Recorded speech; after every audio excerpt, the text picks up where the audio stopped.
Assalamualaikum warahmatullahi wabarakatuh. Etika teoritik dan normatif. Kita ingin melihat etika secara teoritis, kemudian kita ingin tahu juga apa itu etika normatif. Ada memang beberapa teori etika. Menurut James Rachels, ia memperkenalkan dua konsep yang berhubungan dengan egoisme, yaitu egoisme psikologis dan egoisme etis. Ini bisa dilihat dalam bukunya Philosophy of Moral, atau filsafat moralnya, bahwa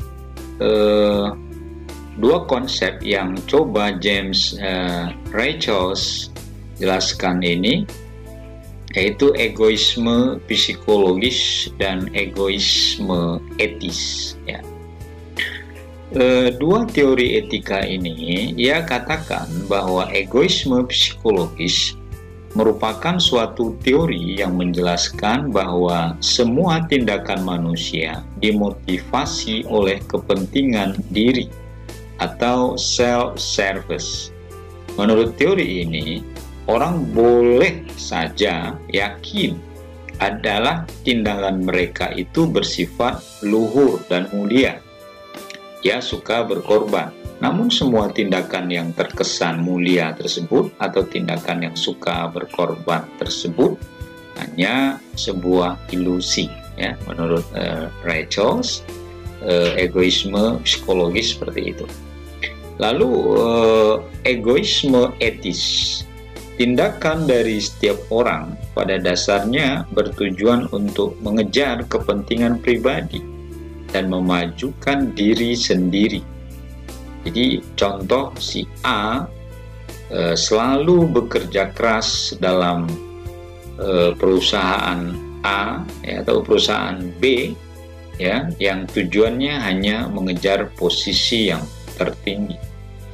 Jadi kalau etika psikologis itu motivasi untuk kepentingan kesuksesan sendiri, orang boleh yakin tindakannya itu mulia atau tidak, kalau dia suka berkorban atau tidak. Tapi semua itu ternyata hanya ilusi.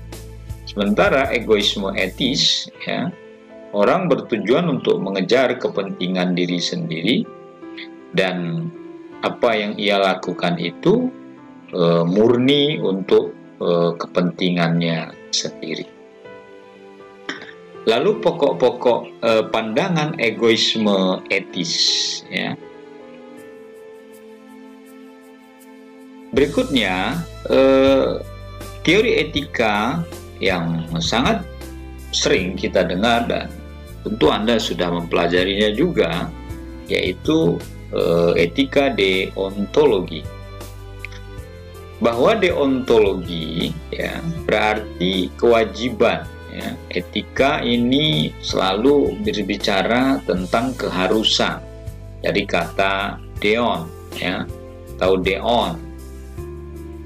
Oleh karena itu, etika deontologi menekankan kewajiban manusia untuk bertindak secara baik.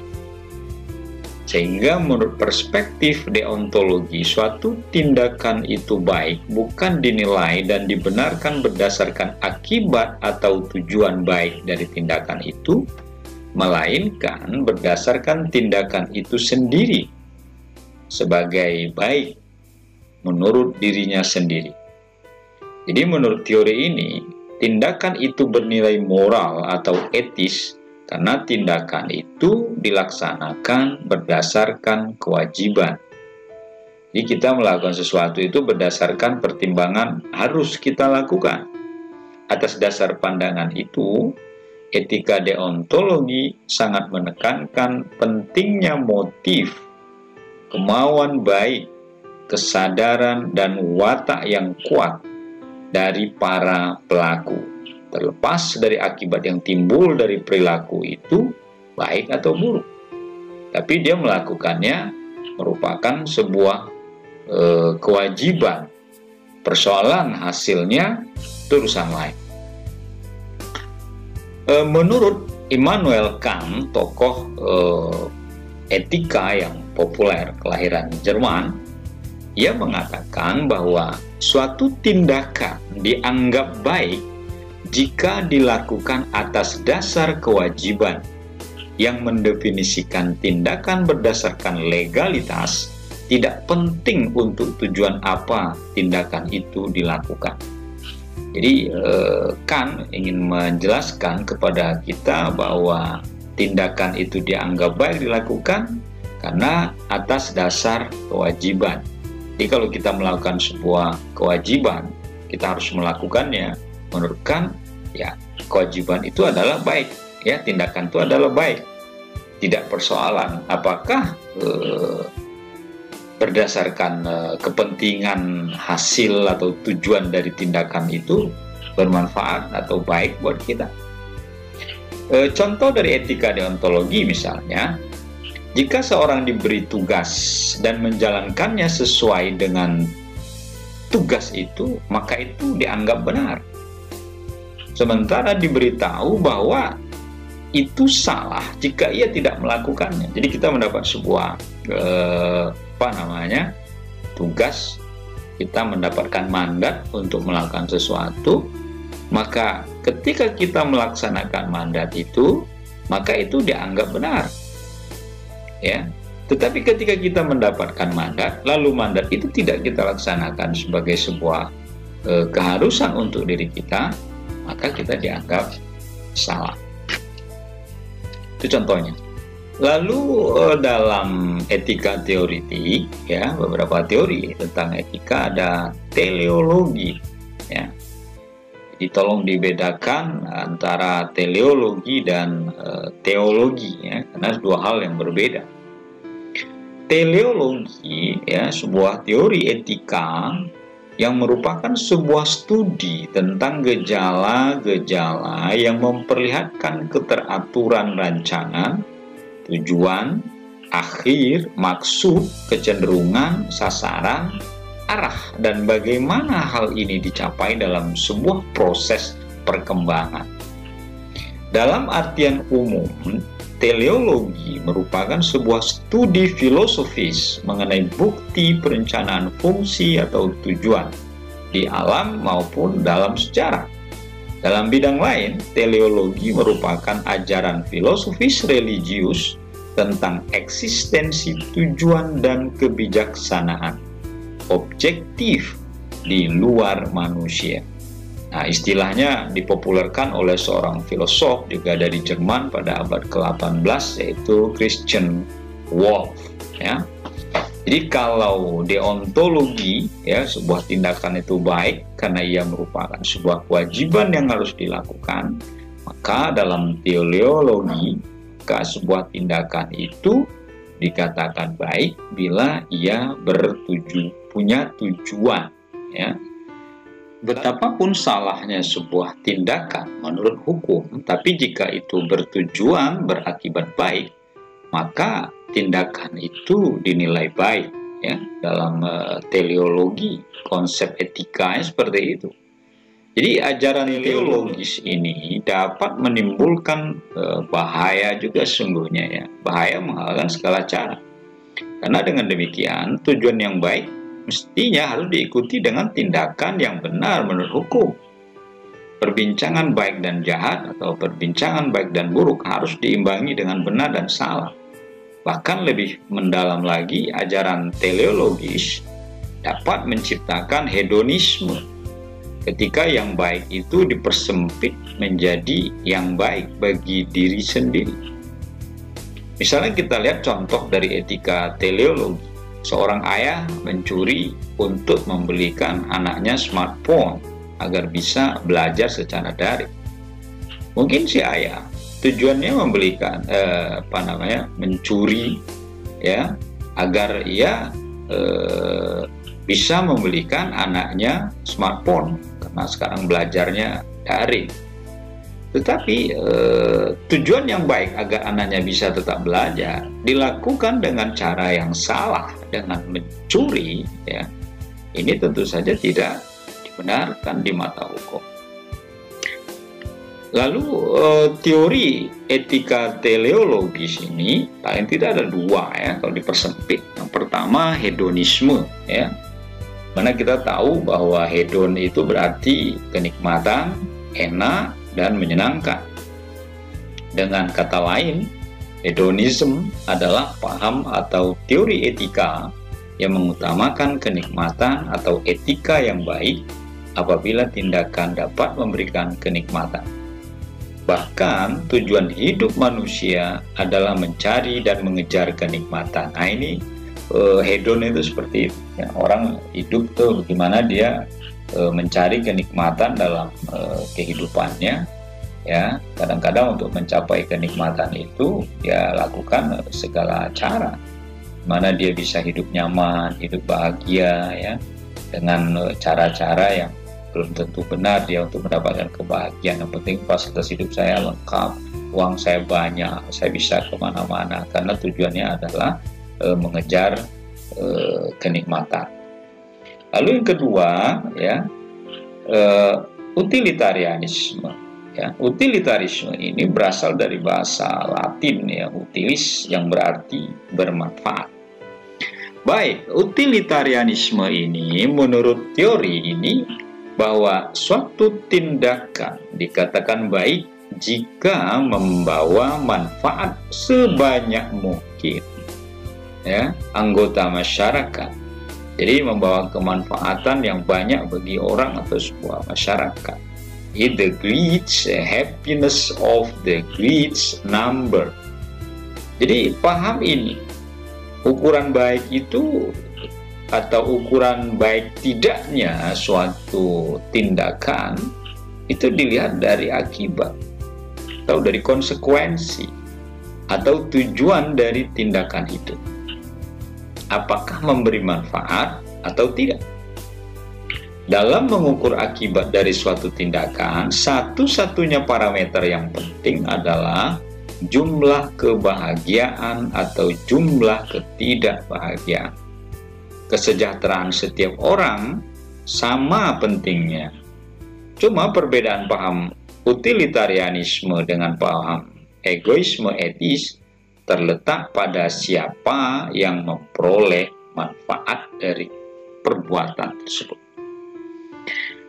Sehingga ada beberapa kritik sungguhnya ya terhadap teori etika utilitarianisme ini. Misalnya, ada kritik yang mengatakan kepada utilitarianisme karena paham ini hanya menekankan tujuan atau manfaat pada pencapaian kebahagiaan duniawi dan mengabaikan aspek rohani. Biasanya kan kebahagiaan itu orang bersifat material kan?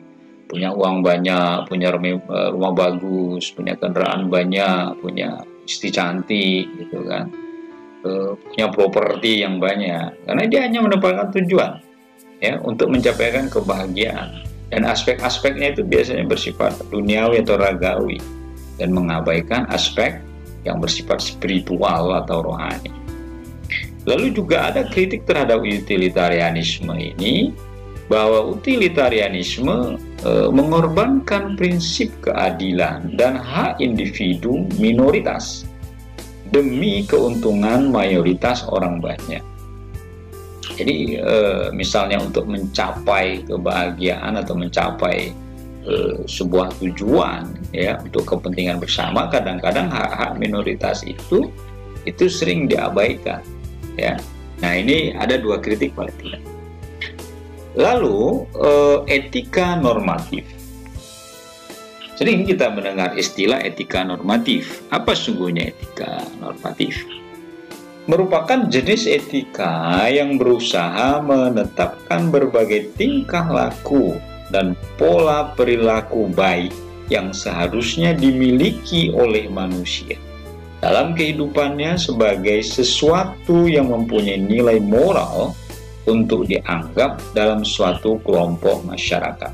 Poinnya adalah bahwa etika normatif itu berusaha menetapkan sebuah tingkah laku pada pola perilaku yang seharusnya dimiliki oleh manusia sebagai sesuatu yang punya nilai etis ya dalam kehidupan bermasyarakat. Etika normatif tidak berbicara tentang gejala-gejala, tetapi etika normatif bicara tentang apa yang sebenarnya harusnya merupakan tindakan. Dalam etika normatif, norma-norma dinilai dan sikap manusia ditentukan. Jadi etika normatif berbicara mengenai berbagai norma yang menuntun tingkah laku manusia. Jadi dia memberikan penilaian normatif, ya, apakah sebuah tindakan itu bisa dikatakan baik atau tidak, ya, berdasarkan norma. Dan norma itu tentu norma etis. Sehingga etika normatif memberi penilaian dan himbauan kepada manusia untuk bertindak sebagaimana seharusnya berdasarkan norma-norma. Ia mengajak manusia untuk bertindak yang baik dan menghindari yang jelek. Berdasarkan apa? Tentu saja berdasarkan norma. Hal yang sama juga dirumuskan dengan mengatakan bahwa etika normatif tidak deskriptif, melainkan preskriptif. Memerintahkan, tidak melukiskan, melainkan menentukan benar tidaknya tingkah laku atau anggapan moral. Karena itu, ia mengadakan atau memberikan argumentasi-argumentasi, mengemukakan alasan-alasan mengapa suatu anggapan moral dapat dianggap benar atau salah berdasarkan argumen yang normatif, karena ia memberikan sebuah tindakan itu baik atau buruk berdasarkan norma. Contoh etika normatif, misalnya kebiasaan seseorang menggunakan narkoba harus dapat dihindari karena dapat merusak organ tubuh, merusak diri, ya. Menolak kebiasaan aborsi karena termasuk tindakan menghilangkan nyawa orang lain dan menyiksa diri, sehingga harus dilarang, ya, menghilangkan nyawa orang lain yang tidak berdosa atau bersalah. Nah, disinilah sesungguhnya etika normatif itu memberikan pertimbangan moral, memberikan argumen di mana sebuah tindakan itu dinilai baik buruknya berdasarkan norma. Misalnya hingga hari ini orang yang melakukan aborsi kan baik dalam norma hukum maupun norma adat, ya, itu kan dianggap perbuatan yang tercela yang harus dihindari, ya. Tindakan aborsi itu kan menggugurkan kandungan tanpa alasan medis, ya, atau alasan kesehatan. Begitu juga kebiasaan orang menggunakan narkoba, ya, karena apa ya, harus dihindari karena bisa merusak tubuh orang dan bisa mempengaruhi generasi muda untuk merusak dirinya, sehingga itu harus dianjurkan untuk dijauhi. Demikian yang bisa saya sampaikan, semoga ada manfaatnya. Kurang lebih mohon maaf. Assalamualaikum warahmatullahi wabarakatuh.